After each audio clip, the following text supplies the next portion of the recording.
You've been there. Maybe it was at the grave of a loved one, a resting place. Maybe it was an empty room, an empty closet, an empty spot in the garage.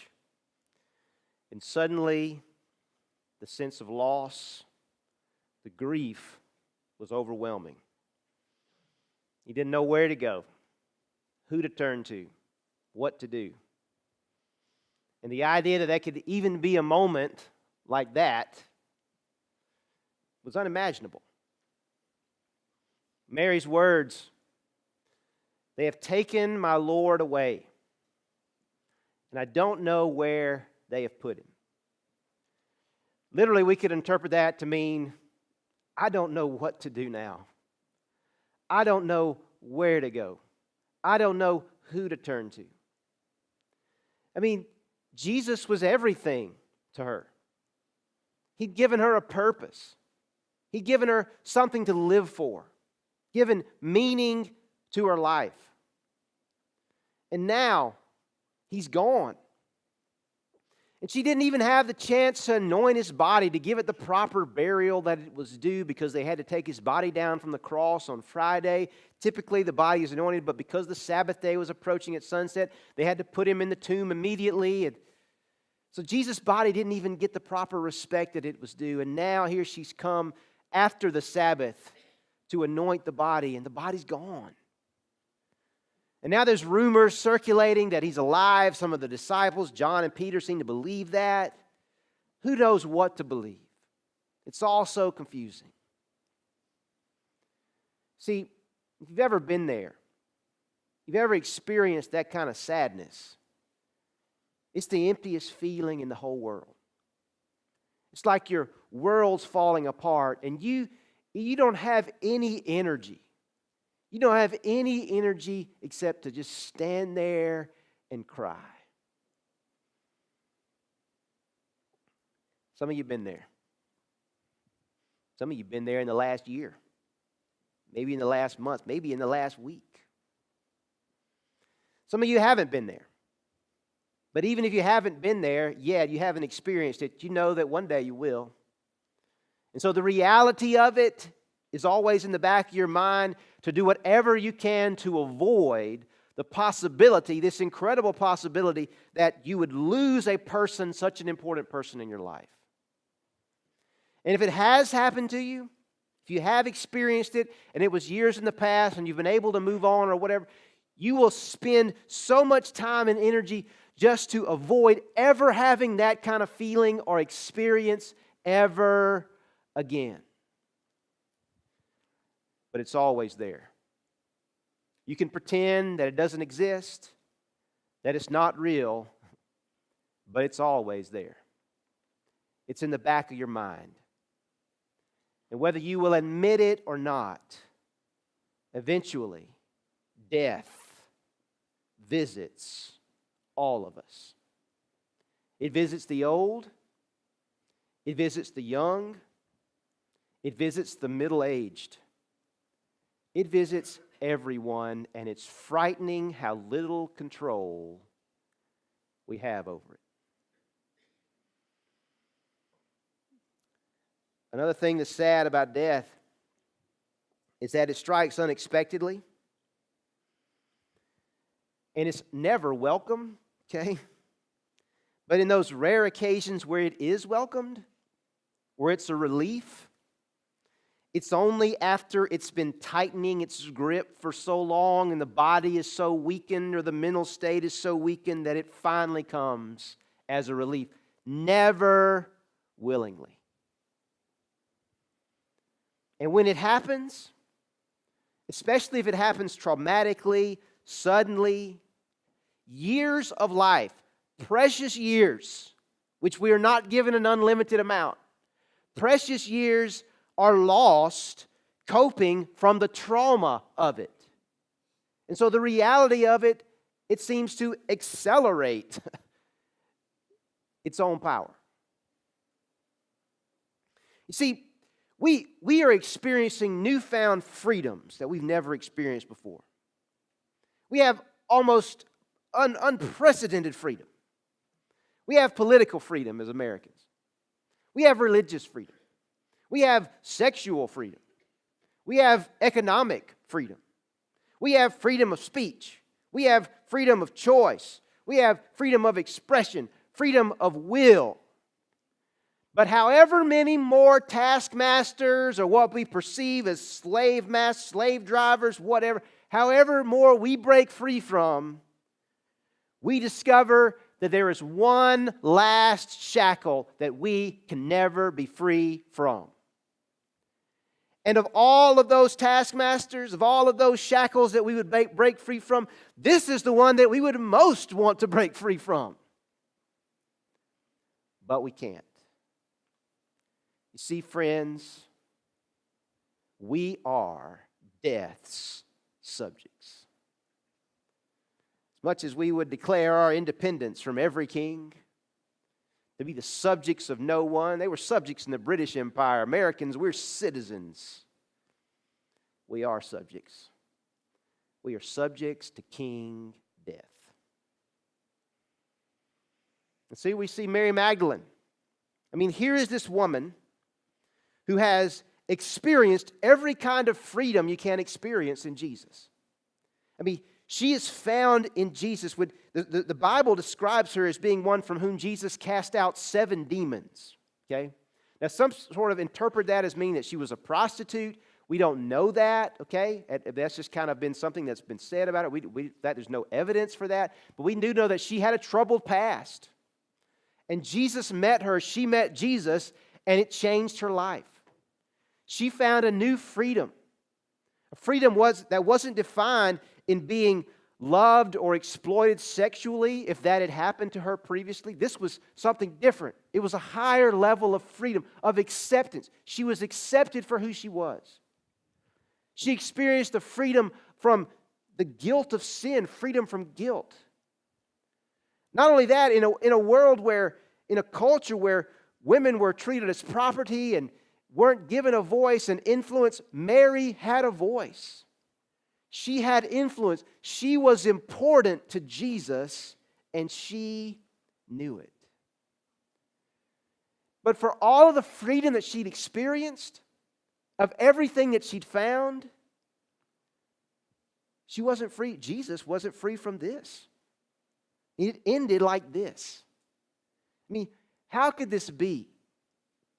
Every kind of freedom, but even Jesus was subject to the last shackle. Even Jesus was not immune to death. And so, if you're Mary and you're at this place, you have to be wondering, what's the point? What's the point of that freedom? What's the point of all of it? Forgiveness, of having it, of acceptance. What's the point of all of it if it ends like this? If this is where we're all going, what's the point? What's the point of freedom if we can't break the last shackle, the one that holds fast the shackle of death? What's the point of any of it? Maybe you've asked the same question. Maybe some of you here today, you were just kind of drugged here. You know, like you grew up having a drug problem. You were drugged to church. You know, you ever heard that? You know, you were drugged to church on Easter. Okay, and so you've always been skeptical of Christian belief and Christian confessions of faith, and I respect that, and I'm so glad that you're here today. But I bet for many of us, we have experienced it. We have experienced that freedom. There's a moment that you can point to in your life where you experienced the love of God in a way you never had before, the love of Jesus Christ. That you felt forgiven, that you felt cleansed, that your life was changed. All of a sudden, you were motivated. You wanted to go to church. You wanted to read the Bible and pray and grow. It felt like you had a new mission. Maybe you even went out and shared your faith with other people. You talked about Jesus to other people, which is not always a very popular topic of conversation. And it just changed your life. You experienced that freedom. But as much as you would tell yourself that it was otherwise, that you experienced immortality, you learned that you are still subject to that last shackle. Maybe you got sick. Maybe a loved one got sick. Maybe there was an accident. Maybe it was just the toll of time, the years. Things didn't turn out like you expect. You looked in the mirror, you saw, you know what? The same effects that I see with everybody else that you thought that you would be immune to, that it wouldn't happen to you, it did. You weren't free from the last shackle. You were subject to death, and it led to a disillusionment. What's the point? We do love freedom, okay? We're all about freedom. Today is the last in a series of freedom we've been looking at the last few weeks leading up to Easter. We are all about freedom. We believe in freedom. We believe governments exist to preserve freedom, or at least many of us believe that. We founded our nation by a Declaration of Independence. We want to be free. We will fight. We will die to protect the freedoms of other people and our own. But we're under an illusion. And that is, and you hear it said, and there's even songs out there, the idea that we are born free. That freedom is a birthright. It was given to you at birth. But that's not the biblical perspective of freedom. You are not free at birth. You are free to do what? You are not free to eat by yourself on your own, okay? You're not free to change your own diapers, okay? You can't talk, you can't walk, you can't have a driver's license. You can't do any of that. You are not born free. And you will not die free. You will not be able to care for your own body after you have died. You will not be able to treat yourself when you get sick. You may not even be able to care for yourself in the last months and years of life. As far as we would put that out of our mind and imagine it won't happen to us. In fact, probably for many, if not most people, it does. And many of us will say, I would rather be dead than to lose my independence. You are not independent. Not when you enter this world, not when you leave this world. Because you see, freedom is a gift, not a given. It is not a guarantee for any person. But it's this aspiration for freedom, this desire for freedom. You talk about freedom, we connect with it. Yes, freedom is great. Give it to me and let's fight for anyone who doesn't have it. This resonance with freedom, maybe in part, comes from this sense that we are not free. That there is something that holds us back, and ultimately that last shackle we cannot escape is death.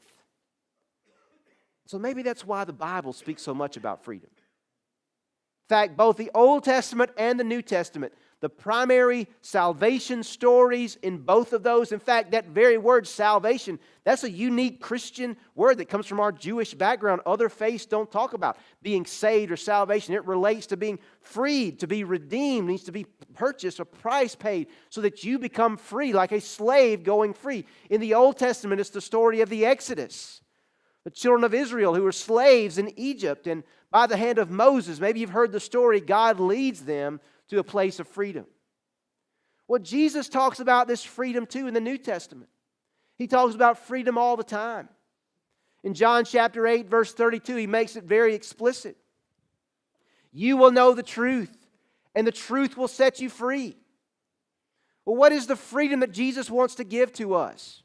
What is this freedom that he's talking about?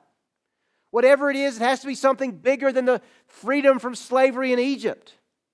Because immediately, those who are the religious leaders, the Pharisees, they retort Jesus. They reply. They love to Jesus was always in debates and arguments with them. And they said, we're Abraham's descendants that have never been slaves of anyone. The Exodus was hundreds, centuries ago. How can you say that we shall be set free? But you see, it seems they've forgotten about the last shackle. That we are subjects of death. Death reigns. But it's interesting what Jesus responds. He doesn't talk about being slaves of the last shackle of death. He says, very truly I tell you, everyone who sins is a slave to sin. Very interesting that he speaks about being a slave to sin. Is there a connection between being a slave to sin and being a slave to death? Well, look at what he says next. A slave has no permanent place in the family. Why would he talk about a permanent place? But a son belongs to it forever. Eternity, lasting forever, which, by the way, is something that none of us experience. On our tombstone or whatever memorial is put there for us, there will be a dash. There will be a year at the beginning, a year at the ending. There's no forever. But Jesus says, if the Son sets you free, you will be free indeed. Is there a connection between slavery to sin or disobedience, rebellion against God, and death?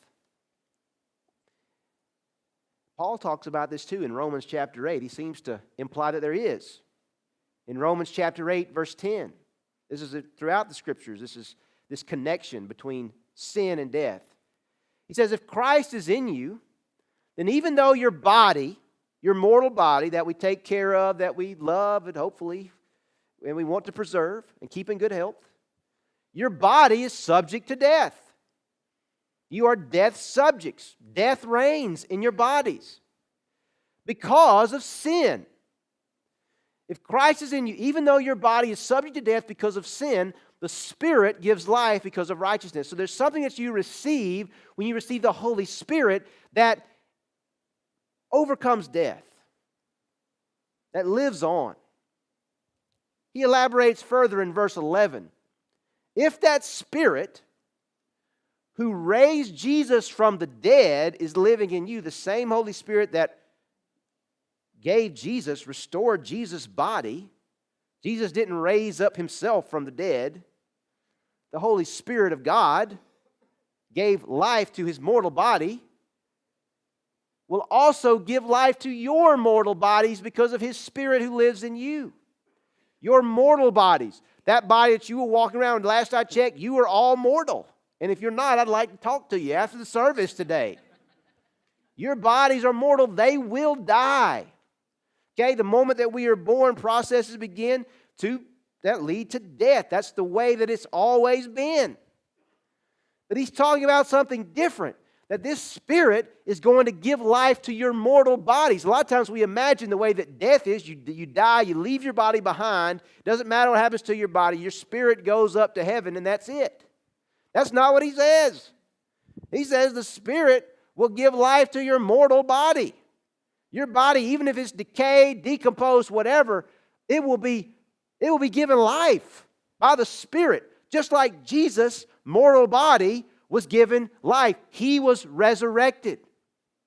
And so what this means, this confession, was actually an article of faith for Paul even before he became a Christian. It's part of what the Pharisees and the Jewish people believed, at least that tradition of the Pharisees in Jewish religion. And if you go to Israel, which I've been there, you go there in Jerusalem where the Temple Mount is. Across from Jerusalem, there's this hill called the Mount of Olives where they believe the Messiah will come and his feet will set upon there. And you know what's there? It's covered in graves because they've all buried themselves. Even Jewish people who don't believe Jesus is the Messiah, in Zechariah it talks about his feet resting on the Mount of Olives. They have their graves are there because they want to be the first ones to meet the Messiah when he comes. A resurrection.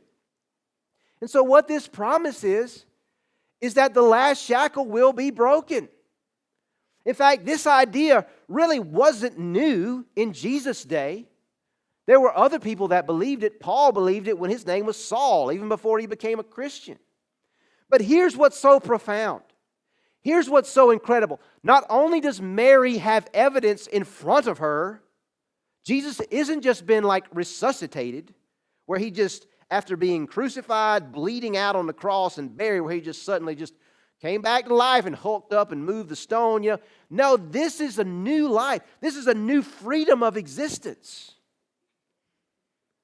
For Mary, she discovered it's not just a matter of will be, it is broken. The last shackle has been broken, and now everything is different. Everything has changed. Nothing is the same. Death, The last shackle, that which we are subject to, doesn't hold the same power anymore. Everything is different. That loss, that tragedy, that which can cast a pall over your life that you never recover from for the rest of your mortal days, it doesn't have the power. It doesn't have the last word. And may not even be inevitable. If you read what Paul says in 1 Corinthians chapter 15, we will not all sleep, but we will all be changed. There's going to come a time when Messiah returns. And this what happened to Jesus will happen to all of us in a twinkling of an eye. The last shackle is broken. That tragedy, that loss, that death doesn't have the power over you if you trust in Jesus. For those who belong to Him. In the Exodus story, there's this dramatic ending where perhaps you've heard about it. Moses and the people of Israel have their backs up against the wall. They're at the edge of the Red Sea. And Pharaoh changes his mind. He thinks, what in the world did I do? Even though my country is devastated, we have no slave labor anymore. So he decides to send his army in all of his rage against the children of Israel. The people of Israel, they're helpless there with their backs against the sea. And God miraculously makes a way through the sea. The water's open, they pass through, and they get to the other side. But in the process, Pharaoh and his armies are chasing after them. It's a dramatic moment. But when they get to the other side, something incredible happens. It's talked about in Exodus chapter 15, verse 19. It says, when Pharaoh's horses, chariots, and horsemen went into the sea, the Lord brought the waters of the sea back over them, but the Israelites walked through the sea on dry ground. In that moment, what they had witnessed was the last vestiges of slavery. They were already free. Pharaoh had let them go. They were free at the Passover. They walked off. When the lamb had been sacrificed, which was on the Passover, and they put the blood of the lamb on their doorpost, and the death angel came, they were protected. Pharaoh said, you can go. They were free. But that last reminder, that last shackle, if you were, was chasing after them. And as they stood on the shore, they watched it be destroyed right before their eyes. The army was washed away.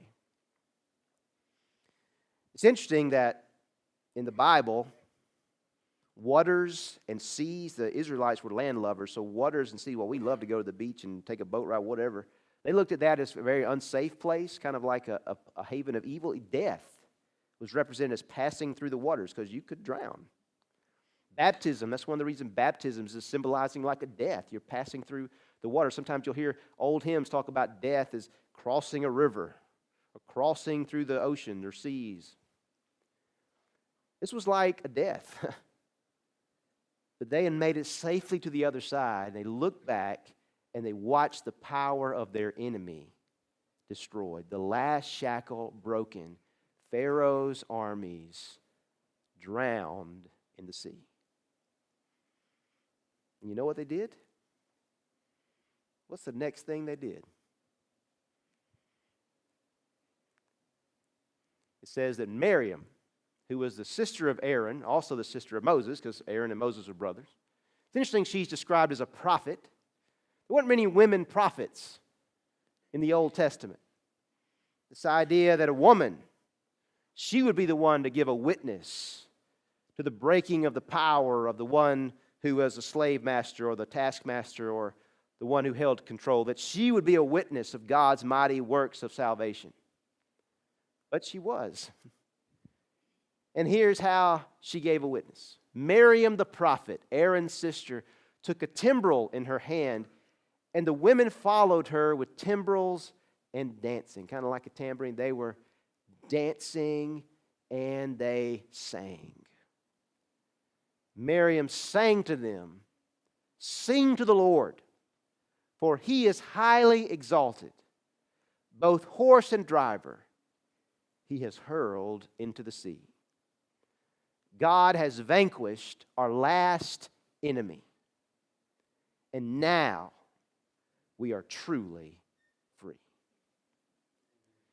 You know that the name Miriam in Hebrew, do you know how it is translated? When you put it to Greek and then to English, it is the name Mary. Another Miriam, Mary, she became a prophet. She became a witness to all people, all around the world now, of the defeat of the last taskmaster. That the last shackle has been broken. And while there's no record of Mary Magdalene singing anything, we can imagine that, oh yes, she sang. For you see, Miriam's song of victory and freedom is Mary's song too. And Mary's song, that's your song. That's our song. And so here's what we do. Got a hint, the band's coming up here. We sing. We're going to sing like free people. Because that is what we are. We sing in praise of the one who has set us free, who has vanquished the last enemy that plagues us every day.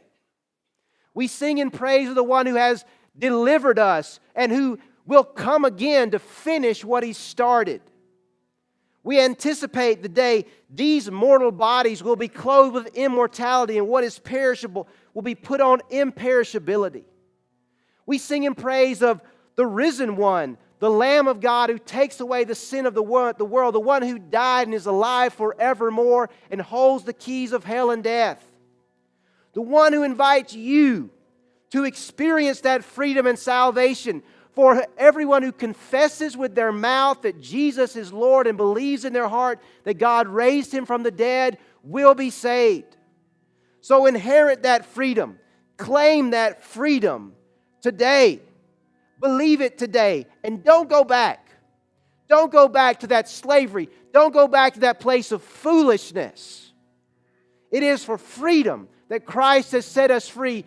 Don't let yourself be burdened again by a yoke of slavery. Because whom the Son sets free, he or she will be free indeed.